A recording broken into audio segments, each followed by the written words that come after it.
Good to see you. I'm Jerrel.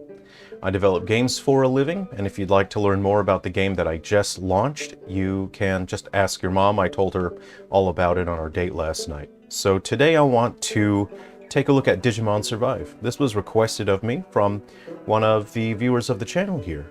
So I have just picked up Digimon Survive on the Switch eShop. It's on sale right now. I checked Steam. I would have liked to try and play it on my Steam Deck, but it's not on sale on Steam at the moment. So let's go ahead and boot up Digimon Survive. Alright, so here we are at the title screen. This is pretty reserved as title screens go.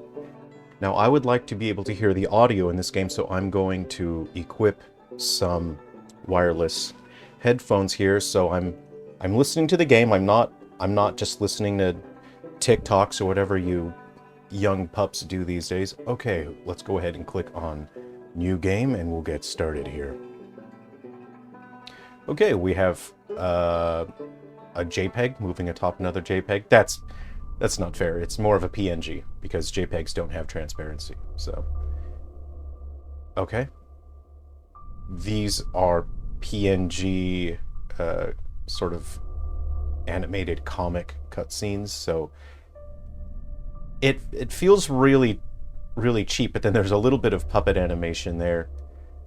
Oh, this is like a visual novel. Yeah, no, I'm not trying to be insulting or reductive here. This is a visual novel style. Okay, I get it.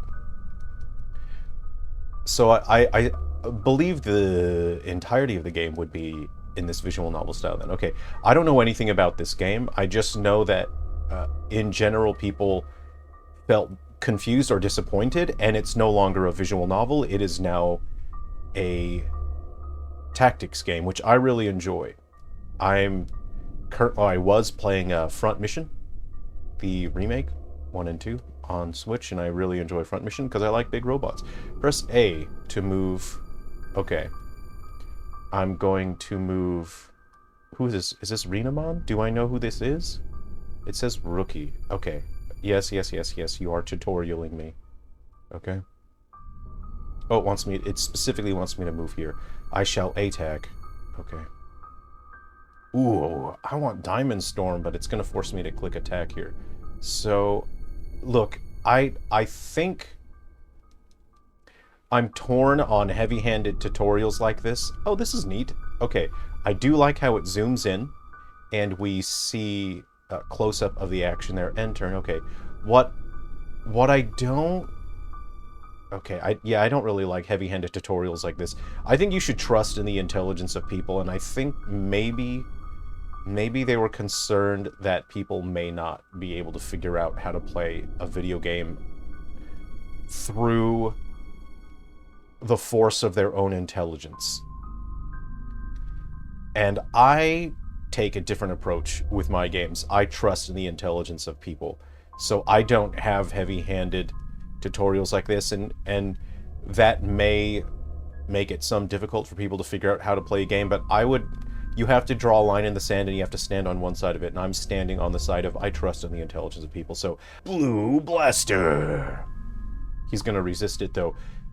Okay, so it's hard to see the percentage. You see the percentage where it says 4%, but it's overlaid on a white icon, and that white icon is actually obfuscating the number. So if I look hard enough, I see the letter A, but then also 4. Okay, so I did an attack. Yes. Okay. End turn. So something I've noticed, I thought these would be 3D models. These are not 3D models. These are hand-drawn 2D sprites that are using puppet animation. And in general, I really dislike puppet animation because not only does it look cheap, it is cheap. And in order to make puppet animation not look like...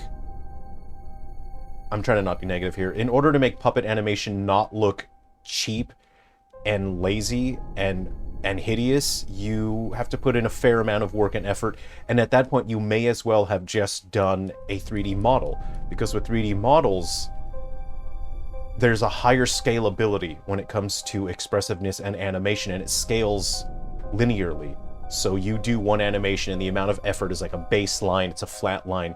When it comes to puppet transform for 2D animation, it's not linear. The amount of effort to the expressive output, it is exponential. You have to do way more manual work for very little return on your investment in terms of time and effort.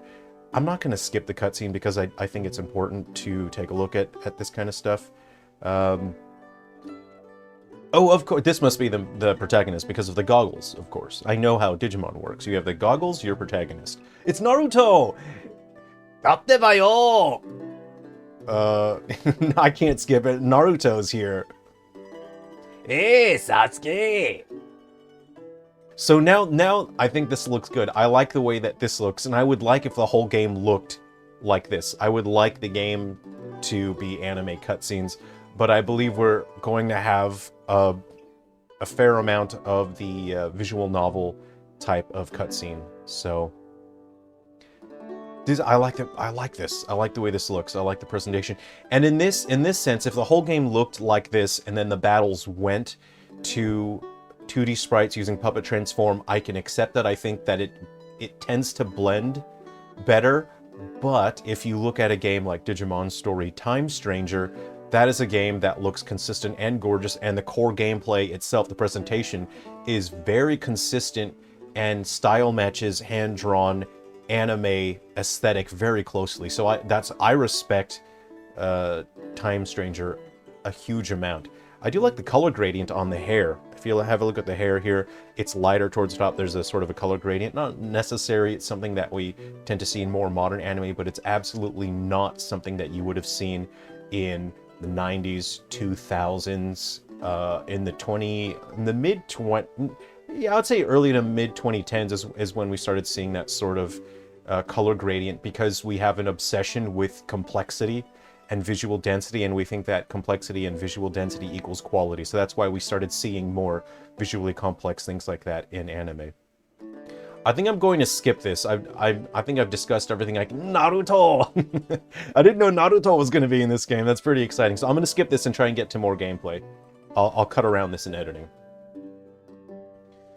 Okay, I believe that the characters have gone to Camp Takuma. Okay, so we're looking around. This is...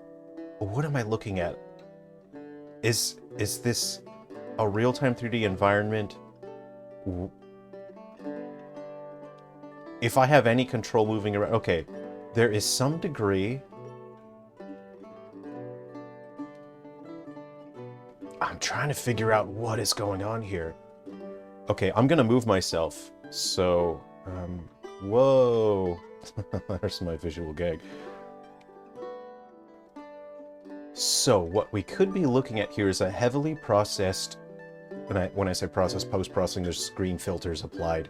It looks like this could be a 3D environment, and there are flat quads with PNGs. It is a PNG. It's a flat texture. It's a quad with a texture. When I say quad, it's two triangles. It's a billboard, and yeah, these are billboards. Actually, we can refer to these as billboards. They face the camera. Okay. So,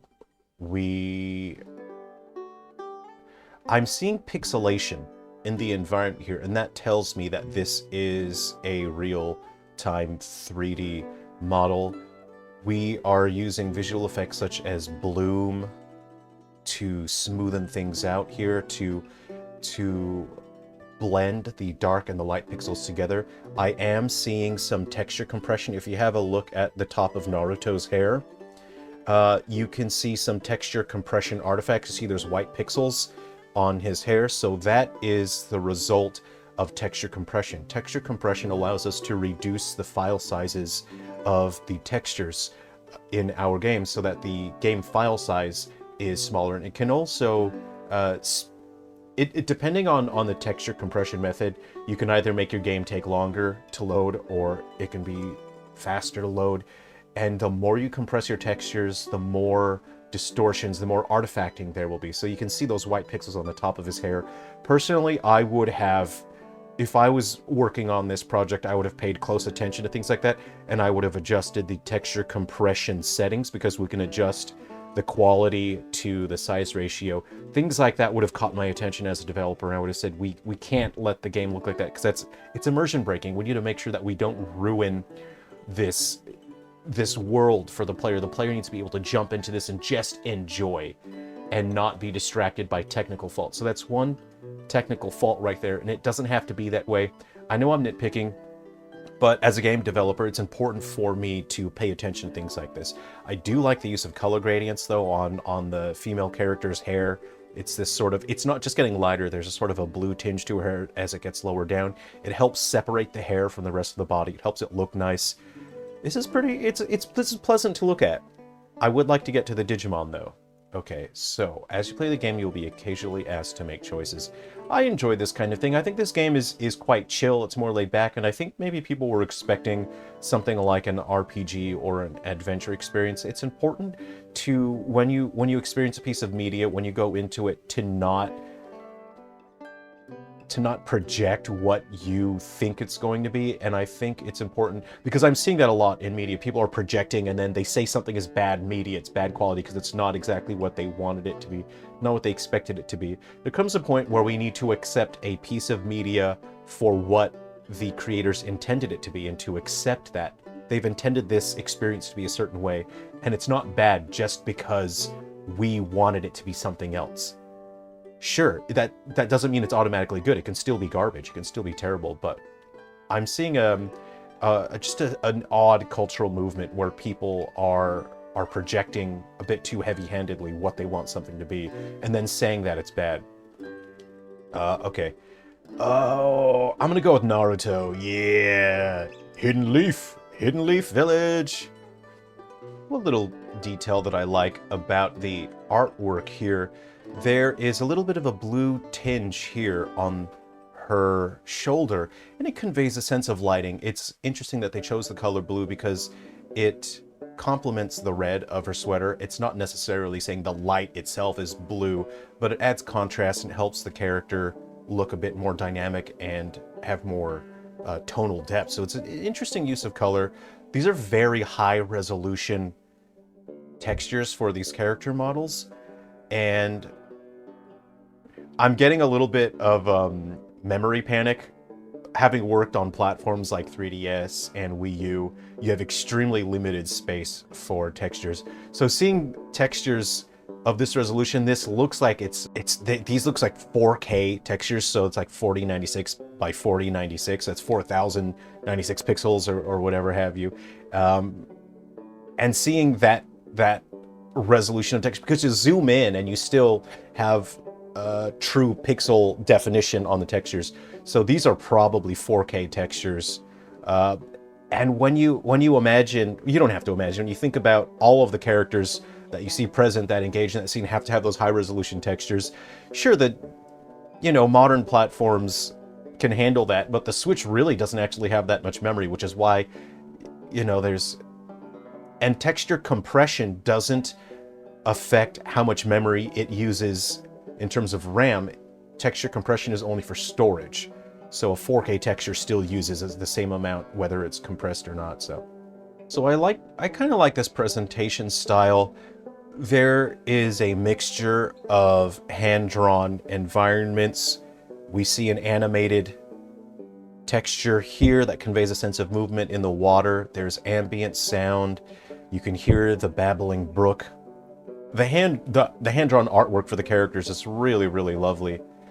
I can see why people maybe didn't like this, because it's very passive. I think this is a very passive gameplay style. It's really more about the vibe, the characters, and the story. I'll skip ahead again a little bit until I find something that's kind of interesting. I think this is interesting character design. We are introduced to two characters who have tangential color palettes. We have white as quite a prominent color here, and this is so prominent that it's quite a, I would say that's a primary, that's sort of the primary color in the color palette, and we have this purple as an accent, and we have the green as a secondary. On the color palette on the other character over there, white is a primary color because we have that her whole dress is white, and we have pink with a purple pocket. So when you have two characters that have similar color palettes that are introduced together, have a look at the yellow accent on his shirt and the yellow hood on the other character. So this is Rio, and the girl is Saki. And this is visual storytelling that should logically tell us these characters are close. They probably spend time together. They probably, you know, are close friends. So that's visually telling us that. I'm not sure if that's the case, but in general, when you introduce colors with similar color palettes like that, that's generally what you are doing, is you are conveying these characters have some sort of shared connection. So I think that's interesting, and I'm wondering what'll happen here. Okay, here we are. We've opened up to the visual novel style of gameplay here, but now there's a little bit of an adventure aspect to it where we may move the cursor around and we can check different things in the environment here. This is interesting. I'm going to press Y for data management. I shall save my game. And because I am a typical RPG player, I'm going to save twice in a row in 2 different slots, but just to make sure, let's lock it in and triple save just to be safe. Now we see an inconsistency between the pixel density of the background and the characters. You see how the background looks a little bit pixelated and the characters are quite sharp. I'm interested to see what this looks like on the PC and on other platforms. I feel like they would have reduced the texture resolution for the Switch because Switch does actually have limited RAM, that's memory, and we have to load the textures into memory, and if we load too many textures into memory, then the game will crash. So I believe that's why this looks pixelated here, and there's an inconsistency with pixel density. That's just something you have to keep in mind on platforms with limited memory. I do really like the parallaxing effect that makes it feel like there's a sense of depth. Watch as the camera simulates zooming into the environment here. You can see that the camera, the characters move around the environment at a different rate, a different speed than the background. That's parallaxing, and just makes it feel like there's depth to this world, even though this is just, that's actually flat, you know. But when you create a game, you're not creating the actual thing that you're representing. You are expressing an idea, a concept. I think they've done a pretty good job with that here. It's pleasant to look at, but I think this gameplay style is, I think it's just too passive for what people want. When we zoom in and the characters are speaking, the background blurs out, conveying a sense of depth of field, which is a photographic technique that blurs out the background. It adds depth, it makes it look photographic. The developers implement a form of animated particle system with the sun shafts coming in through the top. They're not real sun shafts. Again, they're just more PNG files. But because the backgrounds are static, that helps the scene feel a bit more alive, give it some depth, and it overlays over the characters. Having that depth layering gives a sense of visual interest to the scene. It helps it feel less flat. We've met a few characters. I think we're about to get spirited away. I want to get to the Digimon stuff, man. This is getting interesting. Look, I'm enjoying the music. I'm enjoying the vibe here. This is a very chill, laid-back experience, visual novel style. So, okay, this is fun. The character cardboard cutouts, the billboards, are casting shadows, which isn't really a big deal. But we can see that they're quite low-resolution shadows. I'm certain this is because of the Switch. If this was on Steam, I would hazard a guess that the shadows would be higher resolution. Yeah, I want Naruto to have fun taking photos. Naruto, take some more photos. Yeah. You don't have to be miserable all the time, guys. You can have fun when you're exploring a haunted shrine looking for your missing friends. Okay, you know what? I'm gonna say this. Don't be a buzzkill when your friends are exploring a haunted shrine. There's no reason to be a wet blanket. You don't get to see haunted shrines every day. Okay, this is fun. I've gained access to a map. I will go ahead and explore the shrine now. Interesting. I think the developers have done a fantastic job making these 3D environments look hand-drawn. There's a great there's great attention to detail when it comes to the hand-drawn textures of the environment. The environment are 3D models, but they use textures that are hand-drawn. And they're really careful with the lighting. They're not relying on overly complex lighting calculation. If you do that, it breaks the illusion of being hand-drawn, then it starts to look more like a 3D rendered environment. So I think they've done a very good job of balancing that, because there are moments where when it's just stills, like certain parts of it just look like a hand-drawn environment. So I think they've done a very admirable job with that. I do like the creepy, ominous red pollen. It seems to be drifting through the air. That's very, very foreboding. I do like that. This is pretty good at setting a mood. Hey, I like this. This is neat. So the Naruto said that he saw scary, odd things in his pictures. We see some distortion on the camera here. I really like that. So how shall I take a picture now? This is neat. Oh, yeah, that's neat. I like that. Very cool. Very cool, very cool, very cool. Something that digital cameras can do is they can pick up infrared light. If you want to check if your TV remote, if the batteries are dead, you hold up your phone's camera and you push a button, you'll see infrared light. So your digital camera can see things that we cannot see with the naked eye. That reminds me of one of my games. Well, it was the very final game that launched on the Nintendo Wii U.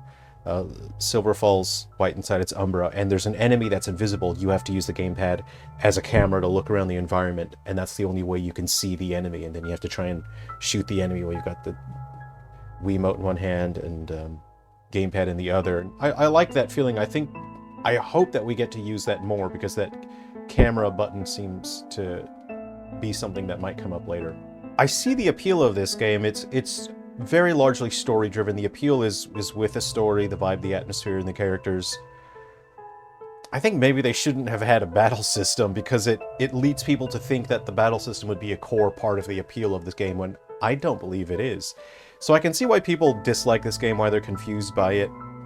I think I'm going to call it here for today. That's about half an hour, so if you would like to see me play more of this game and share more of my thoughts and analysis on it, please let me know in the comments. I've actually quite enjoyed this. I really like it, but I need to get back to work on my game development. If you want to check out the game that I just launched, that's The Hero of Destiny Was Killed by the Final Boss. It's available on Steam and Switch eShop. It's an action-adventure game with RPG elements where the battles are quite strategic. The Hero of Destiny was killed by the final boss at the start of the story, so you have to play as 50 NPCs. All the NPCs have different loadout for their weapons and skills, and the game is like solving a puzzle, and you have to find a way to get through different challenges and threats until you get to the final boss and figure out how to beat the final boss with a bunch of level 0 NPCs. So if you'd like a download code, I'll link to my Instagram that I never use, and send me a DM if you'd like a download code for Steam or eShop. Okay, thanks everyone. Take care, be well. Let me know if you would like to see me analyze more of this game or any other games. Be well.